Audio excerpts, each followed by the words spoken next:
Boa noite a todos. Deixa-me só abrir rapidamente aqui a minha cábula.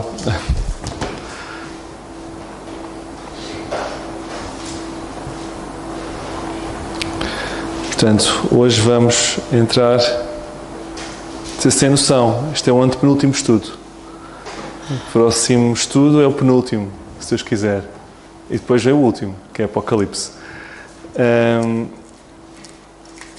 Vamos então estudar hoje, fazer aqui um voo, porque é sempre... eu acho que a palavra voo para o estudo da Bíblia é sempre, como é que eu ia dizer, é uma palavra que não é muito bonita. Porquê? O pessoal fala, eu vou. Eu não tenho muito orgulho no voo, porque o voo em si é uma coisa relativamente má. Porque a Bíblia nunca se deve estar em modo voo. Porque se perde muita coisa. E quando se está a gostar, já passou. Mas ao menos que estimule a todos nós a estudarmos melhor. Porque se ao menos despertar a atenção lá do avião e que nos leva a estudar depois, já valeu a pena. Porque é impossível, literalmente impossível, estudar em 30, 40 minutos, seja o que for. Quanto mais um livro. Portanto, tenhamos bem claros, e eu queria deixar isto bem claro, porque eu jamais, nem ninguém jamais, mas sobretudo eu jamais, conseguirei expor-vos o suficiente para que seja aceitável esta análise de qualquer livro. Okay? Por mais pequeno que ele seja, mesmo o livro de Judas, uma noite será pouca. Ok? E estamos a falar de um capítulo. Uma pequena introdução, desta vez vai ser um bocadinho maior do que as outras.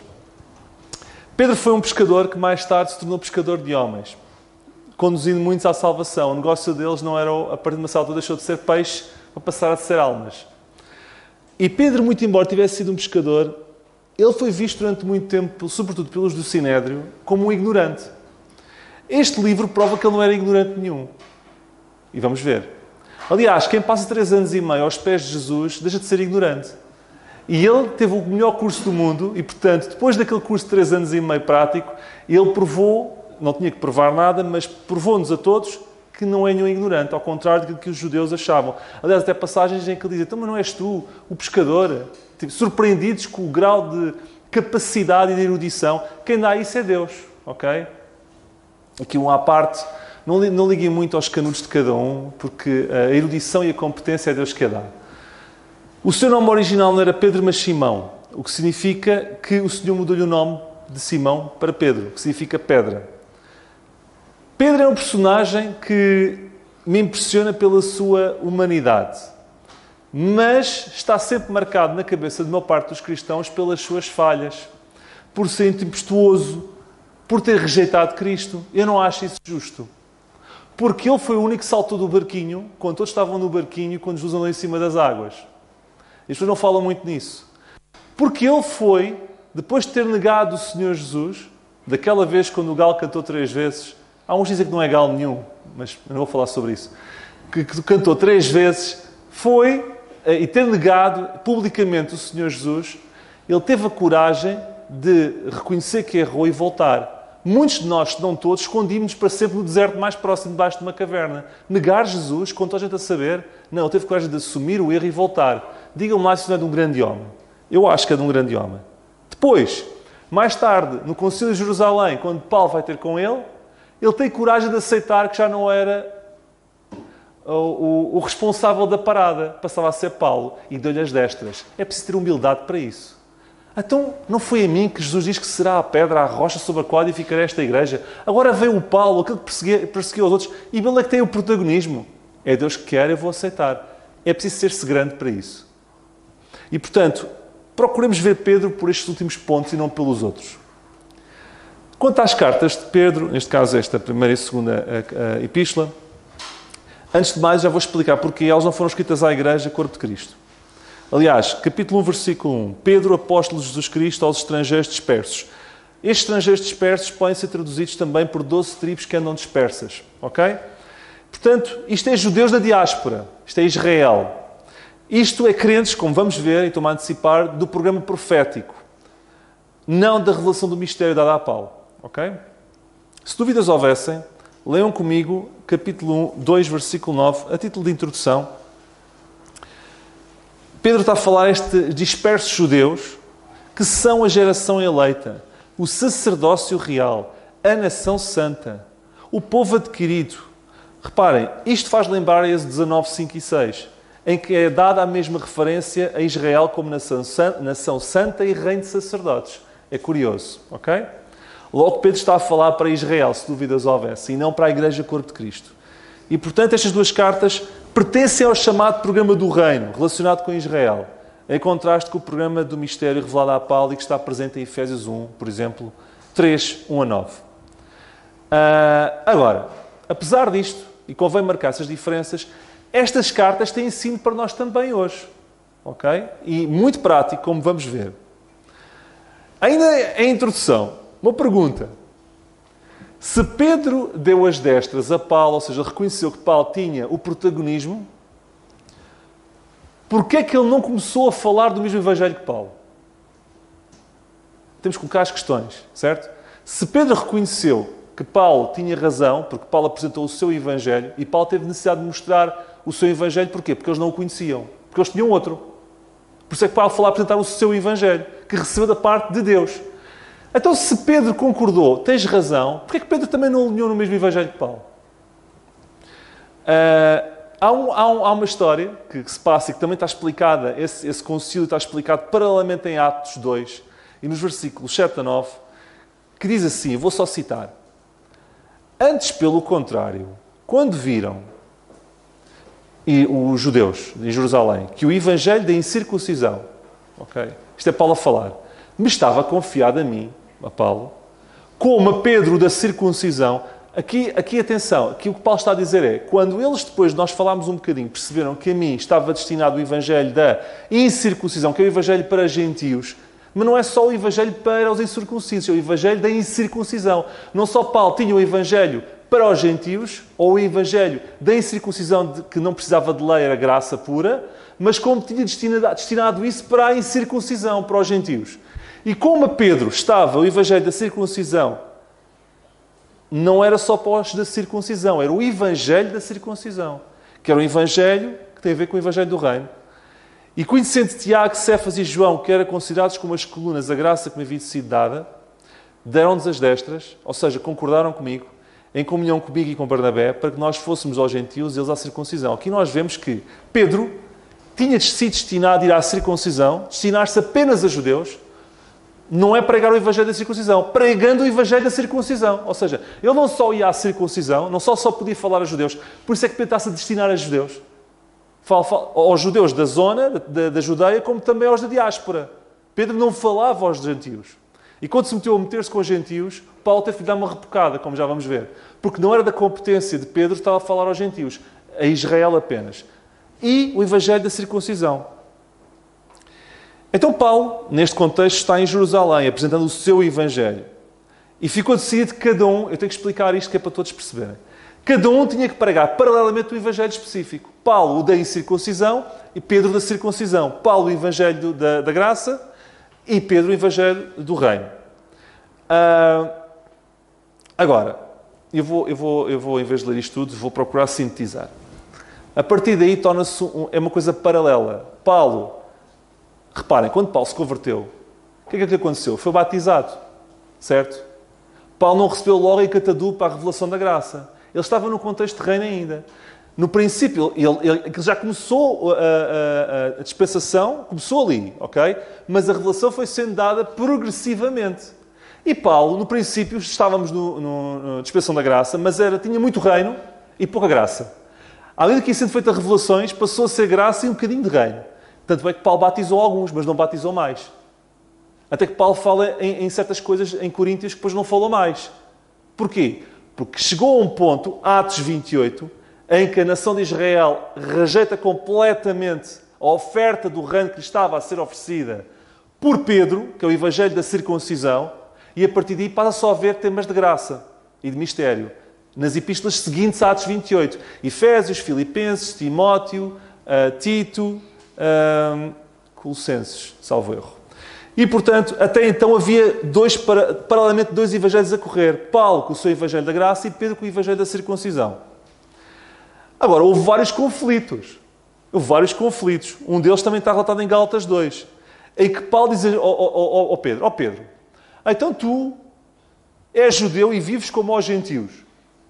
Mas depois, como judeu, obrigas os gentios a viverem como judeus. Porquê é que estás a obrigar os gentios a comportarem-se, a seguirem este evangelho da circuncisão, quando a ti só tinhas a missão de evangelizar o evangelho da circuncisão? Ou seja, Pedro que estava a sair um bocadinho da sua zona que tinha que seguir, pregar o evangelho da circuncisão, e Paulo o da incircuncisão. Há aqui uma outra passagem interessante em Atos 15, em que chega um ponto que Tiago, o líder da igreja de Jerusalém, que diz assim: julgo que não se deve, Atos 15, 19, julgo que não se, em tema de conclusão, julgo que não se deve perturbar aqueles dentre os gentios que se convertem a Deus. Como é que os gentios se convertiam a Deus? Pela graça. Ok? Isto porque houve uma confusão em Antioquia. Ok? Havia dúvidas como é que os gentios estavam a tentar pressionar os gentios a circuncidarem-se. E então, lá está, assumirem questões da lei, que não tinham que assumir, porque aos gentios era dada a graça, o evangelho da circuncisão. E havia alguns judeus que queriam misturar as coisas para os gentios. E se tiver a falar um bocadinho rápido mais, digam. Porque isto não é fácil. Mas, ele diz assim, Tiago, não se deve perturbar aqueles entre os gentios que se convertem a Deus. Pela graça, sem obras. E agora, 21. Porque Moisés, desde os tempos antigos, tem em cada cidade quem o pregue, e cada sábado é ligue nas sinagogas, mesmo na altura. Ou seja, deixem lá os gentios converterem-se como Paulo quer e como é a graça. Não estejam a impingir lei nos gentios. Porque quanto a nós, continua todos os sábados a sinagoga a ser pregado o quê? O que sempre foi o reino, enquanto estava a ser oferecido, até Atos 28.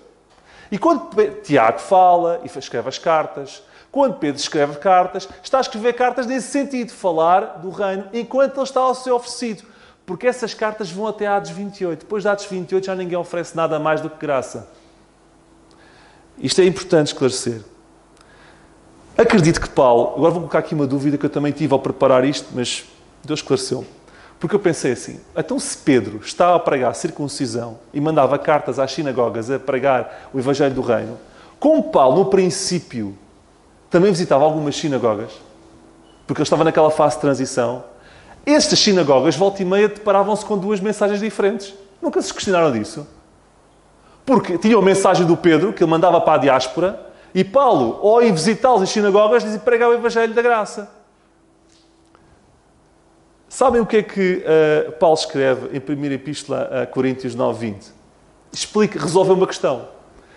Fiz-me judeus para os judeus, a fim de ganhar judeus. Para os que estão debaixo da lei, Paulo estava a falar dos que estiveram, os que estão. Havia alguns que estavam debaixo da lei, como debaixo da lei, a fim de ganhar os que estão debaixo da lei. Ou seja, Paulo teve muita tolerância com alguns judeus desses ambientes de sinagogas.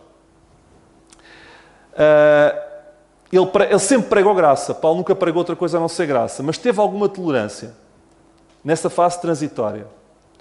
Depois de Atos 28, estou a terminar a introdução, com a rejeição do reino por parte de Israel, todos ficam ao mesmo nível. Todos. E entramos em Efésios 2:8-9, que lemos: todos pela graça sois salvos por meio da fé, e isto não vem de vós, é dom de Deus, não vem das obras para que ninguém se glorie. E depois diz, em Efésios 2:14, foi derrubada a parede da separação que estava no meio. Ou seja, aquela parede que dividia dois evangelhos diferentes, dois percursos paralelos diferentes, foi derrubada. A partir de agora só há um método de salvação.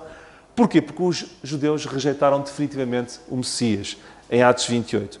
E tudo o que é escrito desde então, como eu já expliquei, Efésios, Filipenses, Colossenses, Timóteo, Filémon, Tito, exceto Apocalipse, que é pura escatologia, não é? Foi escrita também depois, já reflete uma única verdade, que é graça para todos. Ok?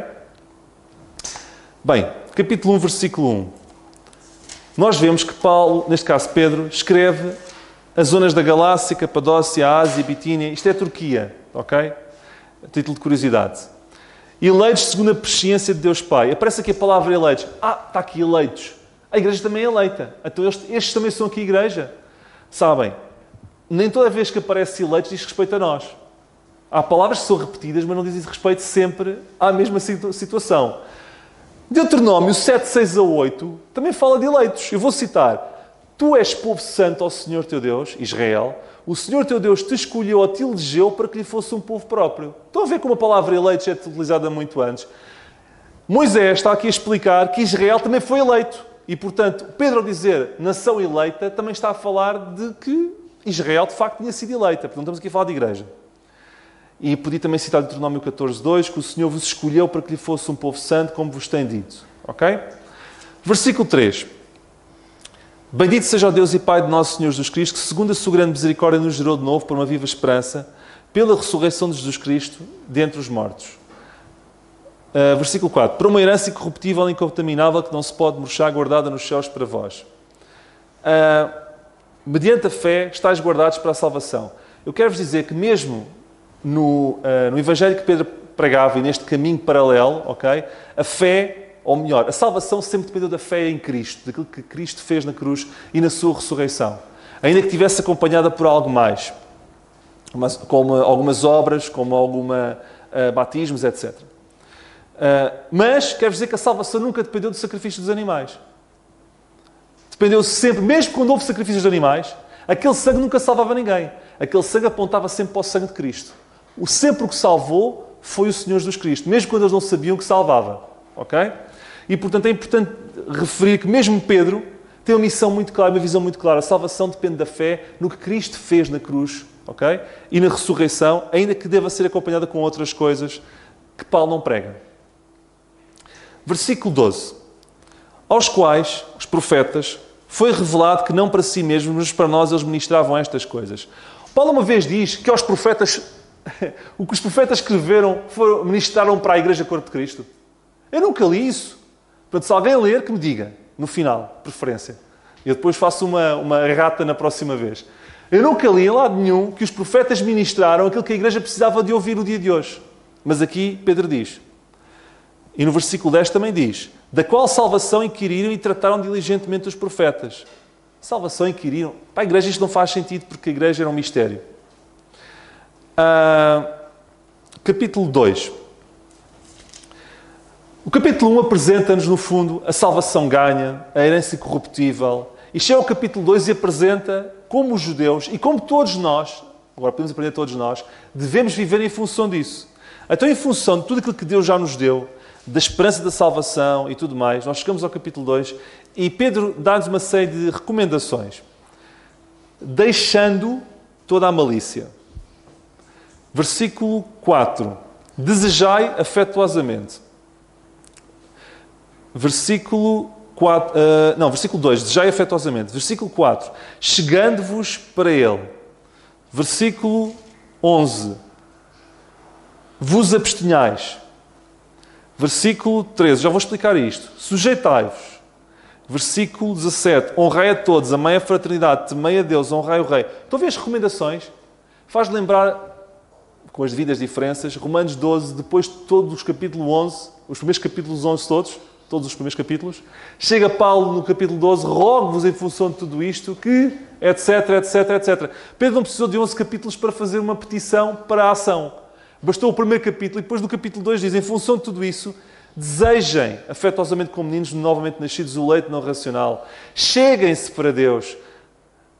Amados, peço como peregrinos e forasteiros que vos abstenhais com concupiscências carnais que combatem contra a alma. E sobre aqui só quer dizer aqui uma questão. Vos abstenhais das concupiscências carnais como peregrinos e forasteiros. Nós só vamos viver uma vida correta perante Deus quando nos mentalizamos que estamos aqui de passagem. Porquanto achamos que aquilo que estamos aqui a viver é tudo o que vamos viver, nós não vamos ter força para vivermos como Deus quer.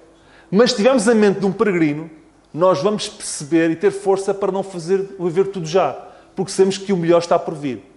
E por isso é que ser capaz de nós vencermos as dificuldades e as tentações é termos a mente de um viajante, de um peregrino, tendo a noção que o melhor não está aqui. Ok? Por isso é que, no fundo, Pedro está a dizer, o segredo para nos abstermos destas coisas é termos a mente de um peregrino e de um forasteiro. E muitas vezes nós temos a mente, mas não é de um peregrino. Não vivemos, e a nossa perspectiva não está como se estivéssemos numa tenda. Está como se estivéssemos num castelo com três níveis subterrâneos. E estamos agarrados a isso tudo. E termina, depois das recomendações todas, com esta motivação renovada.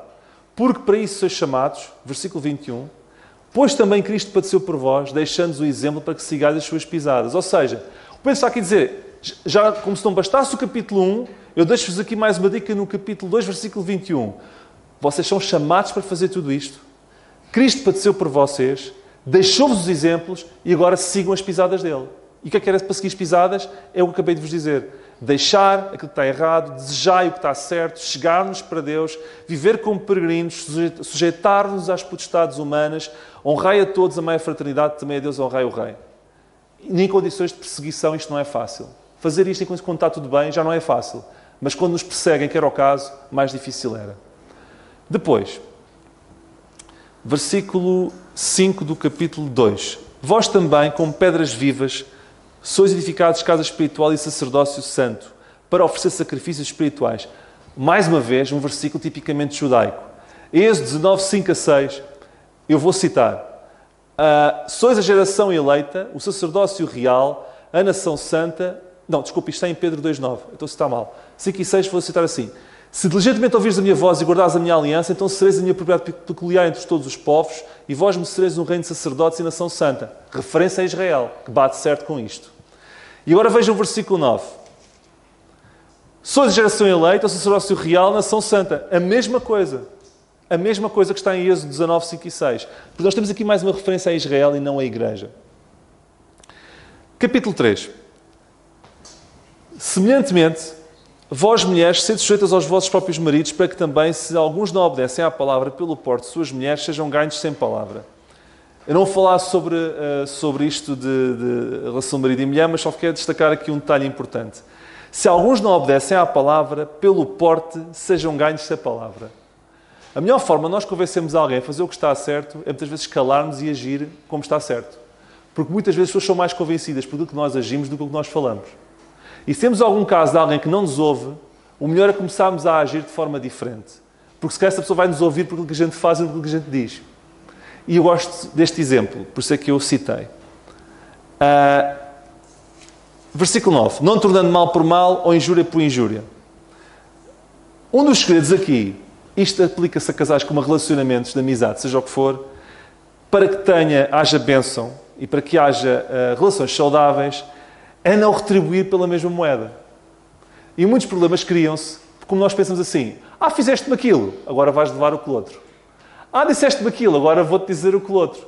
E volta e meia quebram-se coisas por causa disso, porque nós retribuímos com a mesma moeda. E, portanto, isto é outro aconselhamento prático que Pedro dá. Lá está.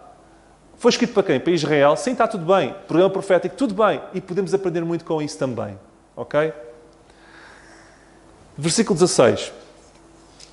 Tendo uma boa consciência para que naquilo em que falam mal de vós, como de malfeitores, fiquem confundidos os que blasfemam da vossa boa conduta em Cristo.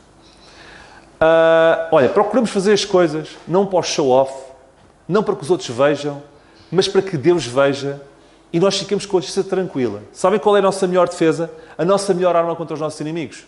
É nós chegarmos à noite e temos a nossa consciência tranquila. É o que Paulo diz aqui.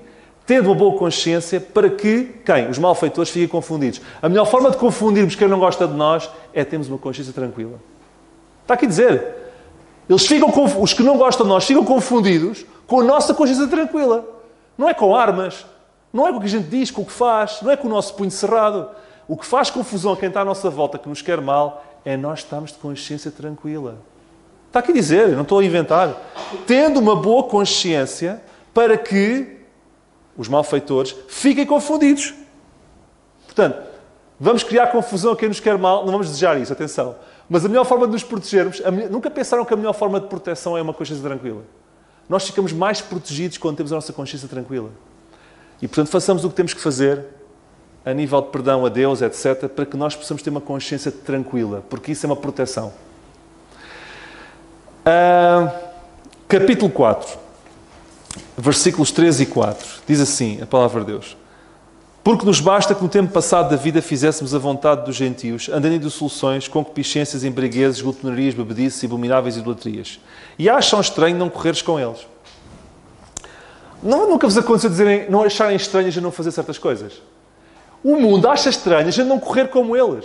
O mundo acha estranho a gente não ir aos sítios onde eles vão. O mundo acha estranho não fazermos o que eles fazem. E quando o mundo começar a não achar estranho, é que está tudo mal. O problema não é o mundo achar estranho. O problema é chegarmos a um ponto em que o mundo já não acha estranho. E o problema é que a igreja de muitas vezes torna-se tão igual ao mundo que o mundo olha para a igreja e já não acha estranho nada o que a igreja faz. Abençoada a igreja, abençoada as pessoas que continuam a causar estranheza ao mundo em redor. Porque é sinal que estão a fazer alguma coisa de bem. Ok? Porque é normal eles acharem estranho não corrermos com eles. E o correr significa viver com eles, escolher como eles, agir como eles. É o correr com eles. Ok? Mal será quando eles não acharem estranho. 4.12. Amados, não estranhei... Outra coisa estranha. Não estranheis a ardente prova que veio sobre vós. É bom que o mundo estranhe a igreja, mas é bom que nós não estranhemos as dificuldades. Porque as dificuldades, quando vêm, são enviadas por um Deus, em primeiro lugar, que nos ama mais do que ninguém. Segundo, que promete que tudo o que nos acontece contribui juntamente para o nosso bem. E terceiro, é um Deus que nós não temos a obrigação de perceber, nem temos essa missão de perceber. Porque se sabemos que Ele faz tudo o melhor para nós e nos ama como ninguém, só temos de dizer, não percebo, Deus, mas eu vou confiar em Ti. E por isso é que Pedro também diz, não estranhem quando vierem as ardentes provas, como se coisa estranha vos acontecesse. Não estranhem quando vierem as provas, achando que são estranhas. As provas nunca serão estranhas àqueles que querem seguir a Deus. Aliás, vão ser muito frequentes. Para nós devemos estranhar. Ok? Nem estranhemos porque é que Deus nos deu. Porque Deus dá a quem ama. Porque as provas vêm para afinar, para purificar. Versículo 13. Mas alegrai-vos no facto de seres participantes das aflições de Cristo, para que também na revelação da sua glória vos regozijeis e alegreis. Há sempre um final de alegria no final das provas que Deus dá. Quando nós nos temos em trabalhos, temos provas. Mas no final dessas provas não há alegria. Mas as provas que Deus permite, no final Ele promete alegria. Eu não sei quanto tempo demora, mas haverá uma altura em que vamos nos alegrar. E animemos com essa esperança. Já as provas que a gente se mete por burrice e por teimosia, o final Deus não promete alegria. Deus promete alegria para as dele. Portanto, quando vierem as ardentes e estranhas provas que Deus promete, lembremos disto. No final há regozijo e alegria. É o que está aqui. 1 Epístola de Pedro 4.13. Capítulo 5. Estão a ver como eu tenho que voar? Eu não consigo estudar isto em condições. Eu não consigo. Mas vocês entendem. 5, 6 e 7.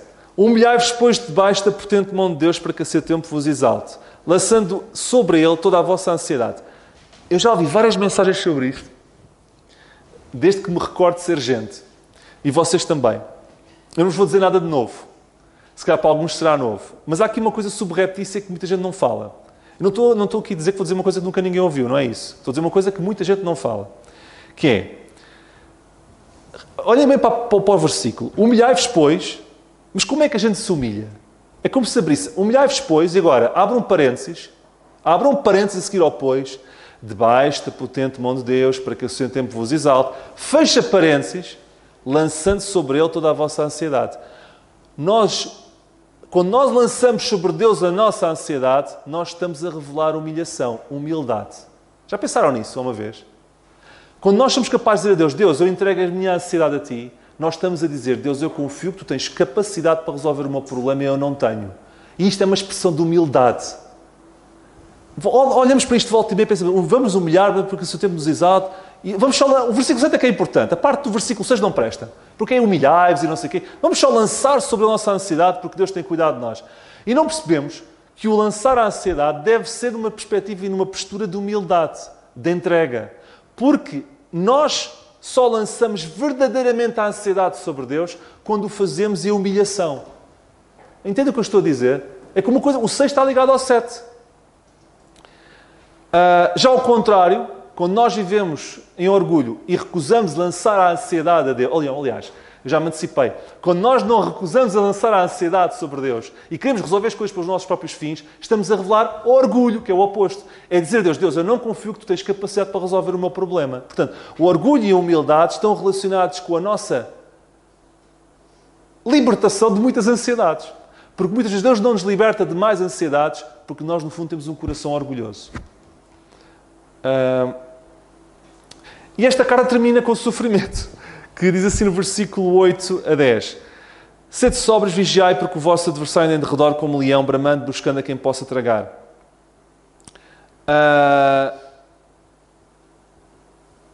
Sabem, uma vez ouvi uma ilustração muito simples, muito pobre, de alguém que detestava melgas, e eu também detesto melgas. Eu sei que é uma criação de Deus, Mas há animais que são mais interessantes do que outros para mim. E há alturas em que se eu pudesse eliminava as melgas do mundo. Porque basta-me ouvir uma que eu já não consigo dormir.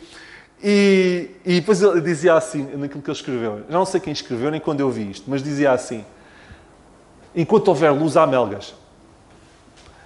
Na verdade, vocês têm que desligar as luzes para que não entrem melgas. Enquanto estivermos próximos de Deus, haverá sempre uma melga ao nosso redor. A gente mata e aparece outra. A gente mata e aparece outra. Enquanto houver luz, há melgas.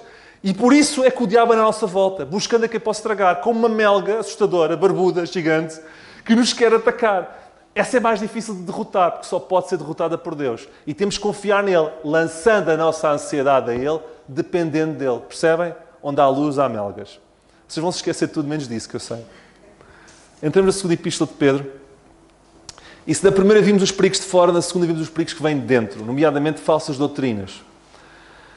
Quando estamos em sofrimento, que é o caso destes crentes desta altura na igreja primitiva, nesta fase após ressurreição, e que será o contexto dos crentes quando a igreja for arrebatada, vai haver perseguições e também vai haver falsas doutrinas. É uma questão é uma realidade.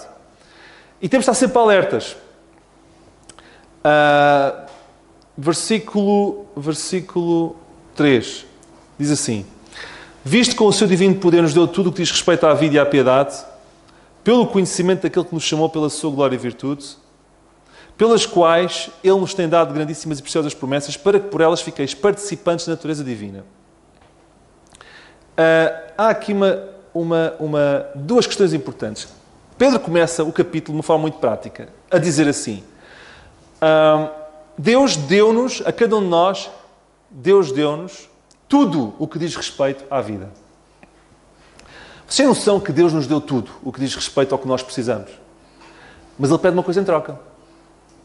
Versículo 4. Fiqueis participantes da natureza divina. Ele deu-nos tudo, mas agora Ele exige de nós que fiquemos participantes da natureza divina. O que é isto? É sermos cada vez mais como Ele é. Mas para isso temos que nos expor a Ele todos os dias. Mas não é na nossa força, porque Ele nos deu tudo. Temos que nos expor ao poder que Ele nos dá todos os dias para ficarmos cada vez mais parecidos com a natureza divina.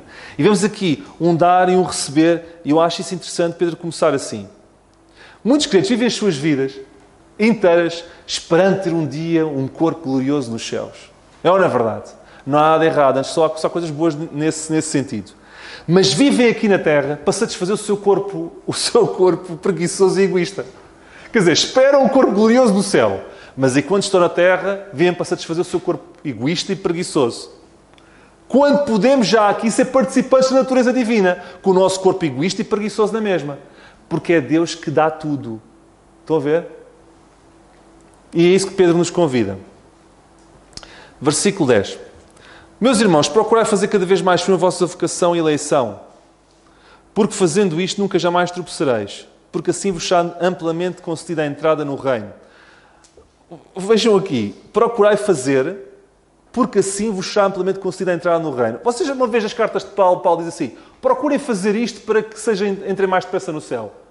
Não tem que fazer nada, é crer. Aqui Pedro diz: procurem fazer para ser mais amplamente aberto às portas. Estão a perceber a relação entre fé e fazer? Fé mais fazer. É diferente. Eu estou, ao mesmo tempo que eu falo de prática, vou pondo assim umas deixas à medida que os versículos aparecem para mostrar as diferenças entre o apostolado de Paulo e dos outros. Ok? Ainda na mesma linha, vejam o que Pedro exorta estes crentes a fazer. Versículo 19. Temos muito firme a palavra dos profetas. Lá estão os profetas. À qual bem fazeis em estar atentos. Outra vez. Estar atentos às palavras. Não me interpretem mal. Nós estamos a Bíblia de ponta a ponta. Eu acho que devemos estar atentos a muita coisa que os profetas escreveram. Mas dizer que hoje em dia a igreja deve estar atenta e beber do que os profetas disseram é redutor. Estão a perceber o que eu estou a dizer? Como uma luz que ilumina num lugar escuro. Estão a ver a importância que ele dá à palavra dos profetas? Até que o dia amanheça, a estrela d'alva. Parece poesia. Até que o dia amanheça, a estrela d'alva apareça. A palavra dos profetas é a palavra dos profetas. Estão a ver Paulo dizer assim: deem atenção à palavra dos profetas até que o dia apareça e a estrela d'alva apareça. Não! Não é as palavras dos profetas são importantes, mas acima de tudo é a palavra que Cristo lhe revelou a ele, que ele transmite a todos nós. Há diferenças. Mas há uma coisa que eu quero destacar, prática, nisto. Pedro diz para dar atenção à palavra dos profetas. Vamos imaginar que o que eu quero dizer é isto, está aqui, ok? Pedro passou por experiências sensoriais que pouca gente passou. Reparem, agora pensem comigo. Ele ouviu Deus a dizer, quando Jesus estava a ser batizado, Deus Pai, este é o meu filho amado em quem me compraço. Ele ouviu. Ele viu no Monte da Transfiguração o Moisés e o Elias. Ai, não falei nessa. Pedro, quem mais? Até queria fazer umas tendas para o Moisés e para o Elias. E Deus disse, aquilo que o meu filho te disser, ouve-o. De género, Pedro, tem calma. Faz o que o meu filho te disser. Não te precipites. Está lá no teu canto. E eles desapareceram todos. E o Pedro deve ter pensado, mais uma vez abri a língua, podia ter aproveitado um bocado mais. O que é que eu falei? O que é que eu falei? Mas é aquela impulsividade do Pedro. Ele viu, ele ouviu. Aliás, ele ouviu, ele viu. Se há pessoa que podia ter dito assim, guiem-se pelas minhas experiências sensoriais, porque eu vivi isto e porque eu vivi eu posso dizer que é assim. Não, guiem-se pelo que está escrito. E há muita gente que se guia. Eu tive um sonho, eu apareceu-me, eu sei, eu vivi isto, eu senti isto, eu chorei, eu derramei, eu mandei-me para o chão, eu vi aquilo e vou... Mas não dão tanta importância ao que está escrito. O próprio Pedro que podia dizer, eu passei por isto, acreditem nestas minhas experiências, diz assim, guiem-se pelo que está escrito. E isto é especial em Pedro, ok? Versículo 12. Porque, por isso, não deixarei de exortar acerca destas coisas, ainda que bem as saibais. Sabe, irmãos, por vezes temos que repetir muitas vezes as mesmas verdades. Porque é isso que faz com que, versículo 12, estejais confirmados. Há igrejas que não estão confirmadas porque não ouvem repetidas vezes o que é importante ser repetido. Porque a confirmação só é gerada com a repetição. Epá, estou farto de ouvir essa história. Repetição gera confirmação. Uma igreja que não está confirmada é uma igreja que não ouve repetidas vezes as coisas mais importantes. Portanto, irmãos, vamos repetir as coisas várias vezes. E quem fala convida a repetir várias vezes as coisas importantes, porque a igreja precisa de ouvir várias vezes para ser confirmada. É o que diz aqui a palavra de Deus. Eu estou a acabar, está bem? 2:1. E também houve entre o povo falsos profetas, como entre vós haverá também falsos doutores. Vemos aqui o perigo dos falsos ensinos, etc. Versículo 20. Portanto, se depois de terem escapado das corrupções do mundo pelo conhecimento do Senhor e Salvador, forem outra vez envolvidos nelas e vencidos, tornou-se o último estado pior que o primeiro. Irmãos, quanto mais nós conhecemos de Deus, mais responsáveis nós somos perante Deus. E quando nós, se porventura nós abdicarmos da fé, como há muitos que o fazem, a nossa culpa perante Deus será muitíssimo gravosa. Mais valia que nós não soubéssemos de nada. Mais valia que nós não soubéssemos de nada. Portanto, atenção, quanto mais nós sabemos, aproveitemos as bênçãos que isso traz, mas tenhamos consequência das responsabilidades, porque aos olhos de Deus, perante desvios, nós seremos mais culpados. Ok? É o que diz aqui. Capítulo 13 e último capítulo, e vou só rapidamente sintetizar. 3 e 4. Sabendo isto, nos últimos dias virão escarnecedores, andando segundo as suas próprias concupiscências. Ora, versículo 4. E dizendo, onde está a promessa de sua vinda? Mas qual é esta vinda? Tenho que voltar a ouvir as mensagens lá do EJC. Porque desde que os pais dormiram, todas as coisas permanecem como desde o princípio da criação. Versículo 7. Mas os céus e a terra que agora existem, pela mesma palavra, se reservam como tesouro e se guardam para o fogo, até ao dia do juízo e da perdição dos homens ímpios. Não chegaram lá ainda? Vamos continuar. Versículo 10. Mas o dia do Senhor virá como o ladrão da noite, no qual os céus passarão com grande estrondo, e os elementos ardentes se desfarão, e a terra e as obras que nela há se queimarão. Versículo 11. Havendo, pois, de perecer todas estas coisas, que pessoas vos convencerem de santo trato e piedade. Ou seja, onde é que é o versículo que é citar? E o 12. Aguardando e apressando-vos para a vinda do dia de Deus, em que os céus... Qual é a vinda? É a vinda em que os céus em fogo se desfarão. Pergunto, quando Deus vier arrebatar a igreja, os céus em fogo vão se desfazer? Digam, não digam. Ok, já percebi que sabem. Não se vão desfazer. Mas aqui o Pedro está a dizer, aguardem e desejem a vinda quando os céus irão se desfazer. Agora a pergunta que eu vos faço é, pensem comigo, se isto fosse a Igreja Corpo de Cristo, não era para anunciar a primeira vinda ao arrebatamento? Vamos aguardar o arrebatamento. Não, vamos aguardar a vinda. Porquê? Porque isto é feito no programa profético.